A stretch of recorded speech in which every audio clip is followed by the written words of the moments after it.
Hi, நான் இது voice of pain வலிகள் பற்றி பேசப்படும். பிக் பாஸ் சீசன் 10 ஆரம்பிடுச்சு. ஆக்சுவலி பிக் பாஸ்னால் நம்ம எல்லாருக்குமே வந்து ஒரு டெலிவிஷன்னு அதோட மோகம் வந்து எல்லா நேரத்துலையுமே எப்போவுமே எல்லாருக்குமே இருக்கும். அந்த மாதிரி இப்போது பிக் பாஸ் சீசன் 10 ஆரம்பிச்சிருச்சு. விஜய் சேதுபதி சார் வந்து ஆர்கன் பண்ணுறாரு. நம்ம எல்லாருக்குமே தெரியும், ஆரம்பத்துலேருந்து ஸ்டார்டிங்லேருந்து ஃபர்ஸ்ட் பிக் பாஸ்லேருந்து இன்னைக்கு வரைக்கும் 10 வருஷமாக பிக் பாஸ் வந்து நல்ல ஒரு க்ரோத் பண்ணி தான் போயிருக்கு. அதில் லாஸ்ட் சீசன் மட்டும் கொஞ்சம் டிஆர்பிக்காக எவ்வளோ கஷ்டப்பட்டாங்க, எவ்வளோ இது பண்ணாங்க. பட் வந்து அதில் அவங்களால மேனேஜ் பண்ண முடிஞ்சுன்னு பார்த்தீங்கன்னா முடியல. ஓரளவுக்கு மேனேஜ் பண்ணி கொண்டு வந்து முடிச்சு விட்டாங்க. இது லாஸ்ட் சீசன். இப்போது பிக் பாஸ் சீசன் 10 இப்போ இதை பற்றி என்ன பேசுகிறாங்க அப்படின்னு சொல்லி பார்த்தீங்கன்னா, முதல்ல வந்து இந்த பிக் பாஸ் நிறைய பேரை வந்து இந்த 100 நாள் வந்து அவங்க வந்து அவங்களுடைய பொழுதுபோக்குக்காக மக்களை வந்து முட்டாளாக்குற மாதிரி ஒரு விஷயத்தெல்லாம் செய்கிறாங்க. இதுதான் உண்மை. மக்களை முட்டாளாக்குறது இவங்களுக்கு சாதாரணமான விஷயமே கிடையாது. அதுவும் அந்த டிவியை பற்றி சொல்லணும்னா வாய்ப்பே கிடையாது. அவங்க தான் இருக்கிறதுலையே ரொம்ப இதுவும். ஏன்னா இப்போது ஒரு வீட்டில் இருக்கிறவங்க எல்லாரையுமே வந்து வேற உலகத்துக்கு கொண்டு போயிடுவாங்க. அந்த மாதிரி ஒரு ஷோ தான் இந்த பிக் பாஸ் ஷோ. இதில் நல்ல இது இருக்குன்னு சொல்லி பார்த்தீங்கன்னா இல்லை, முழுக்க மோசமான ஒரு விஷயங்கள்.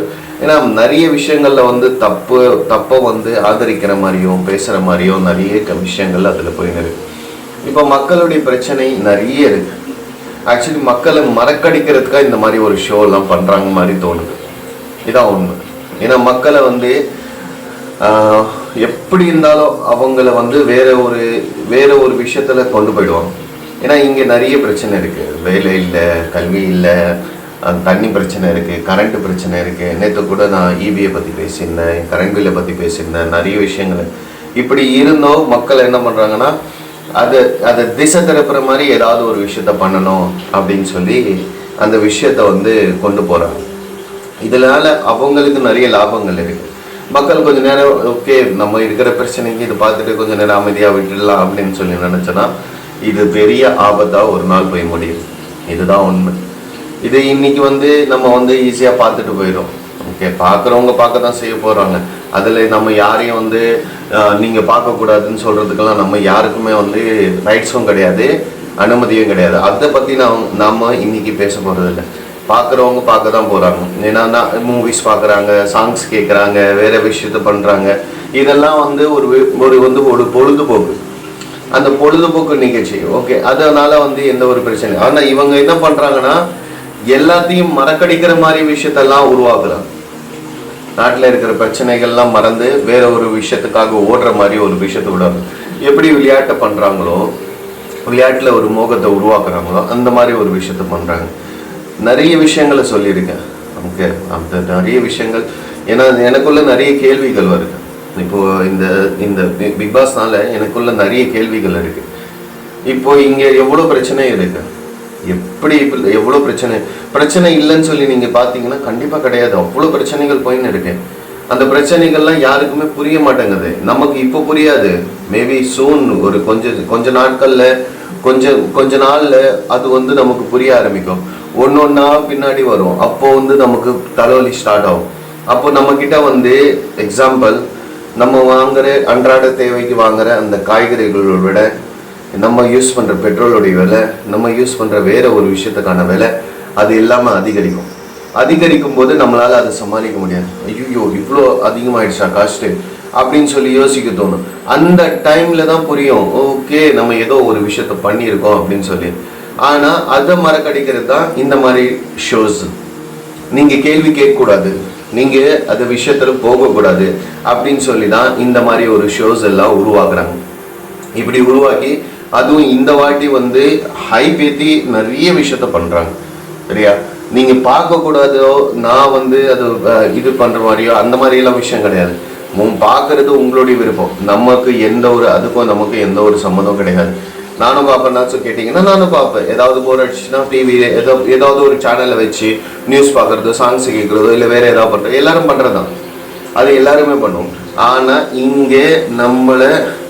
இங்கே இருக்கிற பிரச்சனை மறக்கடிக்கிற மாதிரி ஒரு விஷயத்தை தான் பண்ணாதீங்க. நம்ம பிரச்சனைகள் நிறைய இருக்கு. ஏன்னா இப்போ இந்த நாட்களில் நமக்கு தேவையானது நல்ல எஜுகேஷன், நல்ல வேலை வாய்ப்பு. அதே நேரத்தில் இங்கே நிறைய அந்த ஒரு விதமான ரெண்டு விஷயங்கள் ரொம்ப தொடர்ந்து நடந்துன்னு இருக்கு. சரியா? இந்த வியாபார ரீதியாக இருக்கிற பிரச்சனைகள். ஆனால் வியாபாரம் நடக்குதான்னு பார்த்தீங்கன்னா மோஸ்ட்லி நடக்க மாட்டேங்குது. நிறைய பிரச்சனைகள் இருக்கு. இப்போ நமக்கு எதுவுமே தெரிய மாட்டேங்குது. ஏன்னா எல்லாருமே அவங்க வேலையை பார்த்துட்டு போயிட்டாங்க. நீங்கள் என்ன வேணாலும் பண்ணுங்க, நாங்கள் எங்கள் வேலையை பார்க்குறோன்னு சொல்லி அவங்க வேலையை பார்க்குறாங்க. அதனால எல்லாருமே அவங்க வேலையில கான்செப்ட் பண்ணுறதுனால அவங்களால எது நம்ம பண்ணுறோம் எது நம்ம பண்ணக்கூடாது அதுன்னு தெரியாமல் நம்ம பாட்டுக்கு போயினே இருக்கும். அது போயினே இருக்கும்போது நமக்கு பேக் ஃபயர் ஆகும். அந்த பேக் ஃபயர் கண்டிப்பாக ஆகிறதுக்கு வாய்ப்பு இருக்குது. அது நான் இப்போ இந்த வீடியோ நீங்கள் வேணால் சேவ் பண்ணி வச்சுக்கோங்க. நமக்கு அந்த பேக் ஃபயர் ஆகும்போது நான் திரும்ப இதே மாதிரி ஒரு விஷயத்த நான் உங்ககிட்ட முன்னாடி வைக்கிறேன். அப்போ உங்களுக்கு புரியும். ஏன்னா பேக் ஃபயருங்கிறது எல்லா நேரத்துலையுமே நம்ம எல்லாருக்குமே கொஞ்சம் கொஞ்சமாக தான் உள்ளே வரும். ஏன்னா நம்ம செய்கிற தீமைகள், நம்ம செய்கிற தப்புகள், அது நம்மளை எஃபர்ட் எப்போ பண்ணணும்னு பார்த்தீங்கன்னா, எக்ஸாம்பிள் ஒருத்தர் என்ன பண்ணுறாருன்னா ஸ்மோக் பண்ணுறாரு, இல்லை ஒருத்தர் ஒரு ட்ரிங்க் பண்ணுறாரு. அவர் அந்த டைமில் அவருக்கு நல்லா தான் இருக்கும். அது போக போக போக போக போக போக போக உள்ளே நிறைய பிரச்சனைகள் உருவாகும். ஒரு கட்டத்துக்கு மேலே அந்த பிரச்சனைகள் அதிகமாகிடும். அது ஒரு வியாதியாக மாறிடும், ஒரு நோயாக மாறிடும். அப்போ அவங்களால சமாளிக்க முடியாது. இந்த மாதிரி ஒரு விஷயந்தான் இப்போ இங்கே நடக்கிறது. இதை பேஸ் பண்ணி தான் நீங்கள் அதெல்லாம் செய்யாதீங்க, நாங்கள் பார்த்துக்குறோம் அப்படின்னு சொல்லி மறக்கடிக்கிற மாதிரி விஷயங்கள் தான் இவங்க இப்போ உருவாக்குறது. 100 நாள் இந்த விஷயத்தை உருவாக்குறது. சரியா? பிக் பாஸ் பார்க்குறதோ பார்க்காம இருக்கிறதோ அது உங்களுடைய வேலை. பட் அதே நேரத்தில் இங்கே என்ன நடக்குதுன்னு சொல்லி டெய்லி அனலைஸ் பண்ணுங்கள். ஏன்னா எப்படி பிக் பாஸ் 100 நாள் போதோ, இப்போது நம்ம தமிழ்நாட்டில் நம்ம பார்க்குற அந்த அசம்பிளி கூட பிக் பாஸ் மாதிரி தான் போயின்னு இருக்கு. ஏதோ ஒன்று பேசுகிறாங்க, டெய்லி பார்க்குறோம். பார்க்கும்போது என்ன சொல்ல வராங்க, என்ன சொல்ல போகிறாங்க, ஒரு விஷயத்துக்கு மேலே இவங்க பாட்டு இவங்க அவங்கள சொல்கிறதோ அவங்க இவங்கள சொல்கிறதோ. ஆனால் நீங்கள் 2 பேருமே முதல்ல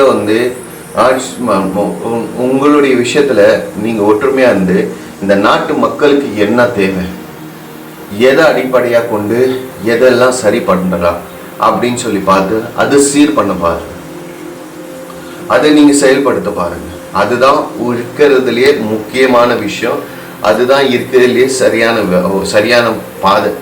இதுதான் சரியான வே. அப்போ நீங்கள் சண்டை போடுறதுலையும், நீங்கள் இவரை கேள்வி கேட்குறது, அவரை நீங்கள் இது பண்ணுறதுலையும், உங்களுடைய விஷயத்துக்காக நீங்கள் பேசுறதுல ஒன்றும் நடக்க போகிறதில்ல.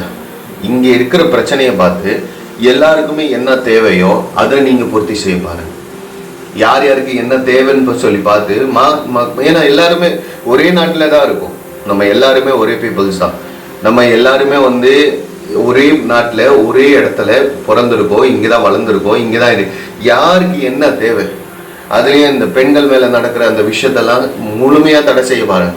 அது எப்படி அதை ஸ்டாப் பண்ணலான்னு சொல்லி பாருங்க. அது கூடவே இந்த படிப்பு சம்பந்தமான விஷயங்கள் அது சரி பண்ண பாருங்க. அந்த மாதிரி நிறைய விஷயங்கள் இருக்கு. நிறைய பேருக்கு வேலை இல்லை. இன்னைக்கு கூட நிறைய பேர் சாப்பாட்டுக்கெல்லாம் கஷ்டப்பட்டுன்னு அவங்க வாழ்க்கையை நடத்தின்னு இருக்காங்க.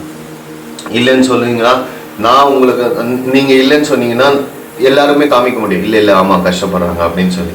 இந்த மாதிரி ஒவ்வொரு விஷயத்தையும் பார்க்குறேன். நேற்று ஒரு வீடியோ பார்த்தேன். இந்த வீடியோ ஆக்சுவலி இந்த ஒரு ஊரில் அவங்க கிராமத்தில் அவங்க இது பண்ணுற விஷயங்கள்லாம், அந்த நிலத்தை எடுக்கிறது, அந்த இது பண்ணுறது, அந்த வேறு விஷயங்கள்லாம் பார்த்து அதெல்லாம் மனசு கஷ்டமாக இருக்குது. அந்த மாதிரி யாருக்கும் எந்த ஒரு கஷ்டமும் படுத்தாமல் சரியான முறையில் எல்லாருக்குமே சரியான இல்லைன்னா நம்ம ரொம்ப கஷ்டப்படுற நிலைமைக்கு வந்துடும். இதுதான் தோணுது. இந்த மாதிரி கஷ்டப்படுற நிலைமைக்கு நம்ம போயிடுவோமோ அப்படின்னு சொல்லி போகிறது. அந்த மாதிரி வராமல் இருக்கிறதுக்கு என்ன முயற்சியோ அதை எடுத்து எல்லாருக்குமே சூட்டபிள் ஆகிற நீங்கள் அசம்பிளியில் சண்டை போடுறதுனால எதுவும் ஆக போகிறது. நீங்கள் எல்லாருமே ஒற்றுமையாக எல்லாருக்குமே மக்களுக்கு என்ன தேவையோ அதை பார்த்து நீங்கள் செஞ்சீங்கன்னா நல்லாயிருக்கும். இந்த டெலிவிஷன்லாம் டிஆர்பிக்காக என்ன வேணாலும் பேசும், எப்படி வேணாலும் விளையாடும். அதை நோக்கி போகாதீங்க. அதை நோக்கி நீங்கள் போனீங்கன்னா உங்களுக்கும் சரி உங்களை சுற்றி இருக்கிறவங்களும் சரி மிகப்பெரிய நஷ்டத்தை உருவாகும். நான் தி வாய்ஸ் ஆஃப் பெயின் வலிகளை பற்றி பேசப்படும். இந்த வீடியோ உங்களுக்கு பிடிச்சிருந்துச்சுன்னா லைக் பண்ணுங்கள், ஷேர் பண்ணுங்கள், கமெண்ட் பண்ணுங்கள், சப்ஸ்கிரைப் பண்ணுங்கள். நான் சொல்கிற விஷயம் உங்களுக்கு உடனுக்குடன் தெரியணும்னா டெய்லியும் ஒரு வீடியோ போடுவேன். உங்களுக்கு தெரியணும்னா மறக்காமல் இந்த பெல் பட்டனை அழுத்திடுங்க. தேங்க்யூ. பாய்.